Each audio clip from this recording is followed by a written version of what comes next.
That's not.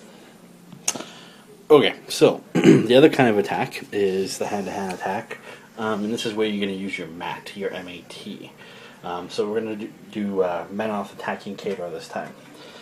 So most jacks have at least one melee weapon. Some have two. Some have a gun and a melee weapon or a shield. A couple of them actually have two guns, but most have at least one melee weapon. Okay. In this case, both these guys have two weapons they can use to hit stuff with. So once again, just like the shooting, you want your MAT plus 2d6 to beat whatever the defense of the target is.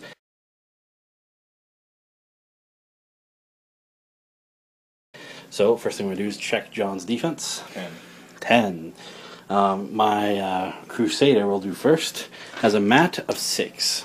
Okay. What that means is that I need to my 6 plus 2d6 have to equal or beat 10. So here we go. So I got a 5 and a 3. That's 8. 8 plus 6 is 14, which definitely beats 10. So I've hit him. Next thing I'm going to do is we're going to check John's armor level. 20. 20. My mace is POW, or P plus S, 18. Okay. Once again, just like we've been doing, we're going to roll 2d6 and add the together. So this is a really good roll. I got 11. So it's going to equal to 29. 18 plus my dice, which is 11, which is 29. Then you're just going to subtract his armor, or however you want to do the math in your head. So 29 minus the armor of 20 is going to be 9 points of damage, which is a really good roll.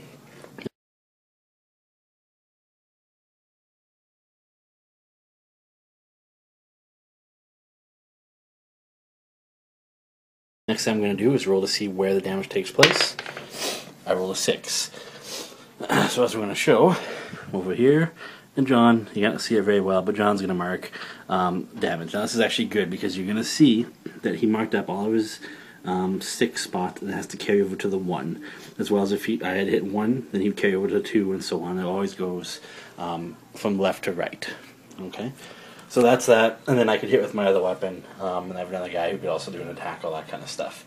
So, unlike a gun, basically you can attack with both weapons. So I've got an open hand and a mace. They can both attack for free. I don't have to worry about rate of fire or anything like that. So I can do both attacks, and once again just do the same process there. So that's the basics of the hand-to-hand combat. The other thing is everything more or less, there's a few exceptions, has what's called a melee range. For most models, they have what's called a half-inch melee range, which is just like it sounds. Anything within half an inch of a model, I could hit. So, let me show you. If my Crusader, see, this, where is it here? This is a half inch. So, if my Crusader was not quite in base to base, but that close, if I'm within half an inch, I can still swing. So I'm in half an inch there.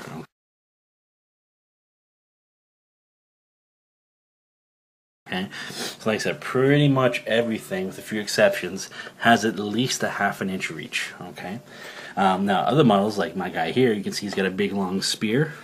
Okay, he actually has 2 inches of reach, which you can see on the card. I'm not going to show you right now, but what that means, just like a half inch, he can be 2 inches away and still make an attack.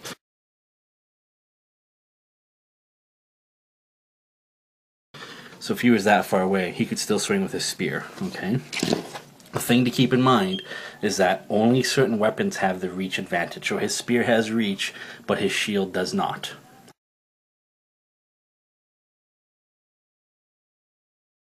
Okay, so just keep that in mind. But that's the basics of that. So then that's, like I said, that's more or less hand-to-hand combat. The other thing of note is if I had 2 guys here and they're both in range, I get to choose which one I want to attack. Okay, so you would say I nominate a target, and then I measure to make sure I'm in range. If you're not in range, you miss. Pretty much as simple as that. So, that's basic melee hand-to-hand combat.